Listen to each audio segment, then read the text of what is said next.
Bismillahirrahmanirrahim. Assalamualaikum warahmatullahi wabarakatuh. Innal hamdalillah nahmaduhu wa nasta'inuhu wa nastaghfiruh wa na'udzu billahi min syururi anfusina wa min sayyiati a'malina. Innahu may yahdihillahu fala mudhillalah wa may yudlilhu fala hadiyalah. Asyhadu an la ilaha illallah wahdahu la syarikalah wa asyhadu anna Muhammadan abduhu wa rasuluh sallallahu alaihi wasallam la nabiyya ba'dah. Kembali kita bertemu di majelis ilmu yang sama-sama kita cintai ini untuk menggali, mengkaji kitab-kitab para ulama terdahulu. Kita pada hari ini mengkaji kitab Al-Jami' li Ibadatillahi Wahdahu, yaitu suatu kitab yang membahas tentang beraneka ragam ibadah yang hendaknya dan wajib atas kita untuk mempersembahkan segala ibadah tersebut hanya kepada Allah Subhanahu wa taala semata-mata. Kitab ini dikarang oleh Al-Imam Asy-Syaikh Muhammad Ibn Abdul Wahhab rahimahullahu taala. Kemarin kita sudah menerangkan tentang al-ibadah, ya, yaitu makna ibadah, kemudian syarat-syarat diterimanya ibadah, kemudian juga sudah kita bahas tentang beberapa bentuk ibadah, ya.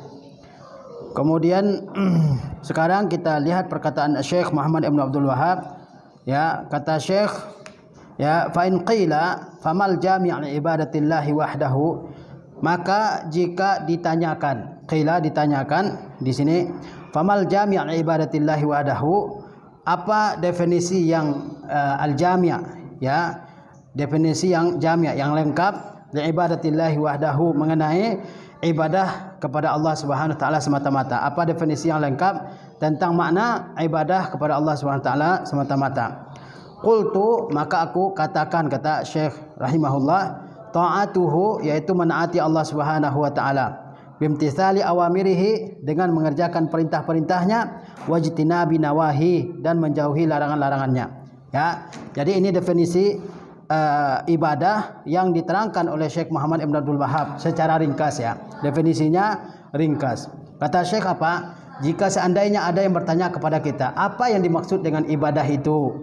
Maka jawablah oleh engkau, ibadah itu adalah, ya, ta'atuhu, menaati Allah Subhanahu wa taala, bimtithalil awamir, atau bimtithali awamirihi, dengan melaksanakan perintah-perintah Allah Subhanahu wa taala, wajtinabi nawahi, ya, dan menjauhi larangan-larangannya. Kita mengetahui banyak, ya, yang Allah Subhanahu wa taala perintahkan kepada kita. Begitu juga banyak hal-hal yang diperintahkan oleh Rasulullah SAW kepada kita, dan banyak hal-hal yang dilarang oleh Allah Subhanahu wa taala untuk kita kerjakan. Begitu pula Rasulullah SAW telah melarang kita melakukan banyak hal, ya. Setiap perintah Allah Subhanahu wa taala pasti membawa kebaikan pada kita, dan setiap larangan Allah Subhanahu wa taala dan larangan Rasulnya sallallahu alaihi wasallam pasti membawa bahaya kepada kita. Maka kita harus, ya, menyadari hal ini. Jangan sampai kita, ya, memprotes, ya, apa-apa yang Allah perintahkan atau apa-apa yang Allah larang. Kenapa sih Allah memerintahkan begini dan begini? Kenapa Allah melarang begini dan begini? Kita sebagai orang mukmin wajib mengimani satu prinsip, bahwa setiap yang Allah perintahkan itu pasti ada kebaikan di dalamnya, dan setiap yang Allah larang pasti membawa bahaya, ancaman, mudarat, ya, kepada kita. Karena Allah Subhanahu wa taala itu adalah ahkamul hakimin, sebaik-baik yang menetapkan hukum, ya. Allah yang Maha mengetahui hukum apa yang paling cocok bagi hambanya. Lihat penjelasan Imam Ibnul Qayyim dalam kitab I'lamul Muwaqqi'in tentang hal ini, ya. Tidaklah Allah memerintahkan sesuatu kecuali, ya, kebaikan, dan tidaklah Allah melarang sesuatu kecuali keburukannya.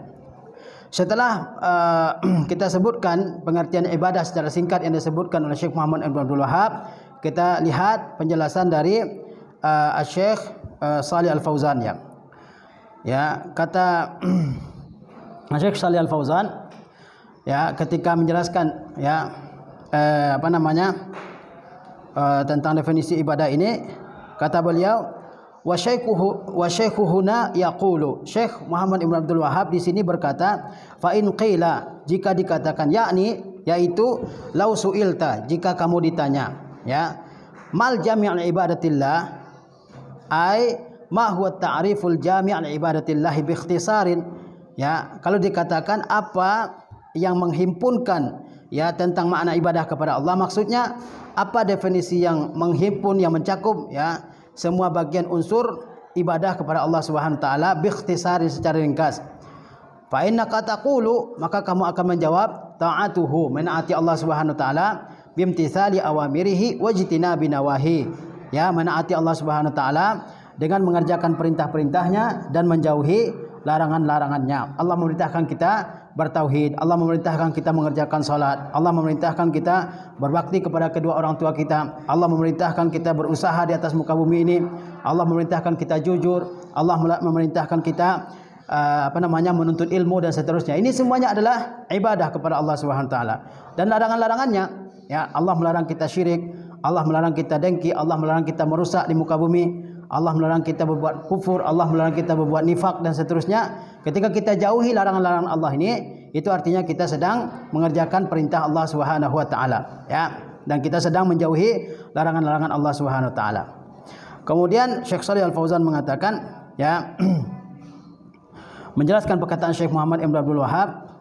Kata Syekh Muhammad Ibn Abdul Wahhab, fa in qila, ya, maka jika ditanyakan lagi, fama anwa'ul ibadah allati la tasluhu illa lillahi ta'ala, apa jenis-jenis ibadah yang tidak layak, yang tidak baik kecuali untuk Allah Subhanahu wa taala. Ini sudah menyebutkan tentang ya bermacam-macam ibadah atau jenis-jenis ibadah yang seharusnya kita persembahkan hanya kepada Allah Subhanahu wa taala. Ingatlah bahwasanya ya segala macam ibadah wajib dipersembahkan hanya kepada Allah Subhanahu wa taala. Ya, tidak boleh mempersembahkan ibadah apapun kepada selain Allah Subhanahu wa taala. Jadi hakul ibadah, hak untuk ibadah itu, hak untuk diibadah itu adalah hak murni bagi Allah Subhanahu wa taala. Sebagaimana Rasulullah sallallahu alaihi wasallam bertanya, ya, atadri ma haqqullahi 'alal ibad? Apakah kamu tahu apa hak Allah terhadap hamba-hambanya?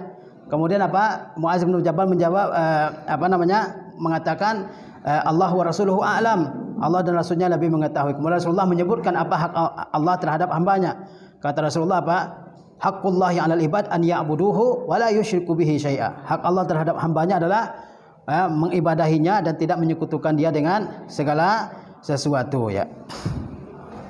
Ya, jadi ibadah tidak boleh dipersembahkan kecuali kepada Allah karena dia merupakan hak Allah Subhanahu wa taala semata-mata, ya. Jadi kalau ditanyakan apa jenis-jenis ibadah yang tidak boleh kita persembahkan kecuali kepada Allah Subhanahu wa taala. Ya. Kemudian Syekh Shalih Al-Fauzan menjelaskan perkataan Syekh Muhammad Ibn Abdul Wahhab ini. Beliau berkata, al-ibadatu anwa'un katsiratun. Ibadah itu jenis-jenisnya banyak. Kama qala Syekhul Islam, seperti diterangkan oleh Syekhul Islam Ibnu Taimiyah, ya. Kata Ibnu Taimiyah apa? Al-ibadatu ismun jami'un likulli ma yuhibbuhu Allah wa yardah minal aqwali wal a'mali az-zahirati wal batinah. Ibadah itu adalah suatu nama, suatu istilah yang mencakup segala sesuatu yang dicintai Allah dan diridainya. Nama ibadah itu adalah suatu istilah yang mencakup segala sesuatu yang Allah cintai dan Allah ridai. Minal aqwali wal af'al wal a'mal, baik berupa perkataan-perkataan maupun perbuatan-perbuatan az-zahirati yang nampak nyata oleh mata, wal batinati maupun tersembunyi di dalam hati. Fatakunu zahiratan, maka ibadah itu bisa berupa satu yang nampak oleh kedua mata manusia. Fatakunu zahiratan alal jawarih, ya, maka ada ibadah itu yang nyata di atas anggota-anggota tubuh. Maksudnya ada ibadah yang kita kerjakan dengan anggota tubuh kita. Ya, ini disebut dengan ibadah zahirat. Kas-salati was-siyami wal jihadi wal amri bil ma'ruf wa nahyi 'anil munkar wasilatil arhami wa ghairi dzalik. Seperti apa ibadah-ibadah yang zahirah itu? Seperti salat, ya. Itu ibadah yang zahir karena dikerjakan dengan anggota tubuh kita, kelihatan dengan mata kita. Was-siyami, dan berpuasa, wal jihadi, dan jihad, wal amri bil ma'ruf wa nahyi 'anil munkar. Ketika mengerjakan amar ma'ruf nahi munkar, ini juga ibadah. Ketika kita mengajak orang untuk mengerjakan yang ma'ruf dan melarang orang mengerjakan yang mungkar, ini kita sedang melakukan ibadah. Sehingga harus diperhatikan adab-adab melakukan amar ma'ruf nahi munkar ini, ya. Jadi tidak semua orang yang menginginkan ma'ruf dia mendapatkan yang ma'ruf itu, malahan terkadang keliru, ya. Jadi harus memperhatikan ketika orang melakukan amar ma'ruf nahi munkar ini tidak boleh dengan emosional, ya kan? Dia harus berdasarkan kepada ilmu, harus berlemah lembut juga, harus bersabar. Wasilatil arham, termasuk ibadah zahirah adalah menyambung tali kekerabatan, ya. Dan Rasulullah SAW memerintahkan dalam banyak ayat, dalam banyak hadis untuk menyambung tali kekerabatan ini, ya. Wa ghairi dzalik, dan lain-lainnya. Jadi ya, Syekh Shalih Al Fauzan menerangkan ya beberapa bentuk ibadah, di antaranya adalah ibadah zahirah, ibadah yang dikerjakan dengan anggota tubuh kita, ya, seperti salat, puasa, berjihad, melakukan amar ma'ruf nahi munkar, menyambung tali kekerabatan dan sebagainya. Wa hazihi ibadatun zahiratun, dan ini merupakan ibadah-ibadah yang zahirah, yang nampak, yang nyata. Yang kedua, wal ibadatul batinatu, ibadah batinah, yaitu ibadah yang tersembunyi di dalam hati. Takunu fil qulub, ibadah-ibadah ini, ibadah batinah ini ada di dalam hati. Minal khaufi, baik berupa khauf, ya, rasa takut, wal khasyah, ya. Dan nanti ini diterangkan makna satu-satu contoh-contoh ibadah ini oleh Syekh Muhammad Ibn Abdul Wahhab, ya. Ada juga al khasyah, ya, takut yang disertai pengagungan kepada yang ditakuti. Ar-raghbah, yaitu sangat harap kepada sesuatu, ya. Ar-rahbah, sangat takut kepada sesuatu, dan takut itu disertai dengan ancaman, disebut dengan rahbah, ya. Wal mahabbah, cinta. Wa tawakkul, berserah diri kepada Allah Subhanahu wa taala. Wal inabah, dan juga inabah, ya. Hazihi kulluha ibadatun qalbiyatun la ya'lamuha illa Allah Subhanahu wa taala. Ini semuanya adalah ibadah-ibadah qalbiyah yang tidak diketahui kecuali oleh Allah Subhanahu wa taala. Jadi ada ibadah-ibadah qalbiyah juga selain ibadah-ibadah zahirah, ya. Ibadah qalbiyah itu seperti apa? Seperti rasa takut kepada Allah, ya, berharap kepada Allah Subhanahu wa taala, tawakal kepada Allah, bertaubat kepada Allah, dan seterusnya, ya. Ini ibadah-ibadah qalbiyah. Wa minha ma huwa 'ala lisan. Di antara ibadah juga ada ibadah yang dikerjakan dengan lisan, yang kita sebut dengan ibadah qauliyah, ya. Seperti apa? Zikrullah, ya. Berzikir, mengingat Allah Subhanahu wa taala, wa tasbih, dan bertasbih, wa tahlil, bertahlil, mengucapkan la ilaha illallah, wa tahmid, dan memuji Allah Subhanahu wa taala, mengucapkan alhamdulillah. Wa da'watu ilallah, menyeru orang-orang untuk, ya, beriman kepada Allah. Wal amri bil ma'ruf wa nahyi 'anil munkar, juga amar ma'ruf nahi munkar. Wa ta'limil ilmin nafi', dan mengajarkan ilmu yang bermanfaat, ya. Terkadang juga suatu ibadah dia dari satu sisi adalah ibadah zahirah, di sisi lain dia juga ibadah maliyah, seperti haji misalnya, ya. Haji kan dikerjakan dengan fisik kita, ya, tapi dia juga di sisi lain juga merupakan ibadah maliyah, ibadah yang dikerjakan dengan harta, ya. Taib, ini beberapa bentuk ibadah, ya. Jadi ibadah itu luas cakupannya, ya. Ya, jadi orang tidak semata-mata membatasi ibadah itu kepada pengertian sempit, ya. Tidak. Ibadah itu cakupannya sangat luas, ya. Ada ibadah zahirah, ada ibadah al-batinah, ada ibadah al-lisan, ya, ibadah yang dikerjakan dengan lisan dan seterusnya. Jadi kalau kita prinsipnya seperti ini, maka ibadah hidup kita ini semuanya bisa kita jadikan sebagai ibadah kepada Allah Subhanahu wa taala. Bahkan pekerjaan-pekerjaan yang mubah, yang merupakan adat, merupakan kebiasaan, kalau kita lakukan dengan niat untuk taqawi, supaya kita kuat beribadah kepada Allah Subhanahu wa taala, maka itu juga bisa menjadi ibadah, seperti makan dan minum. Ini hal mubah, hal yang mubah, yang boleh, ya. Tapi ketika kita niat makan dan minumnya supaya kuat, misalnya melaksanakan qiyamul lail misalnya, atau kuat membaca Al-Qur'an misalnya, maka dia menjadi menjadi ibadah, ya. Makanya ulama mengatakan orang-orang pintar itu, ya, kebiasaan mereka berubah menjadi ibadah, ya. Itulah orang-orang yang pintar, orang-orang yang pintar dari kalangan umat Islam ini, ya. Kebiasaan-kebiasaan mereka, adat-adat mereka seperti makan, minum, kemudian juga misalnya buang hajat dan seterusnya, itu bisa menjadi ibadah dengan dengan niat, ya. Tetapi orang-orang yang jahil, ibadah mereka sebatas kebiasaan saja, ya kan? Kebiasaan saja, karena tidak ada niatnya dalam hati.